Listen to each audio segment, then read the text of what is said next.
আজ ফুরুজ ফুলের কিছু কাটিং তৈরি করব।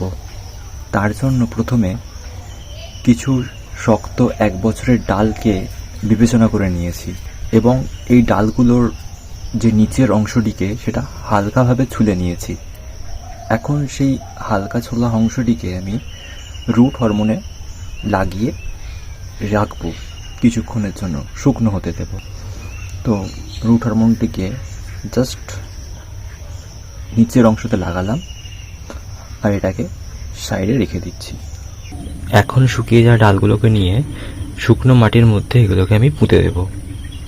তারপর এতে জল দেব এবং 10 দিন এর জন্য অপেক্ষা করব। এখন এই গাছগুলিকে বসানো কমপ্লিট হয়ে গেছে আর এখন আমি জল দেব। এরপরে 10 দিন পর আমি তোমাদের সবাইকে আবার এর একটা আপডেট দেব।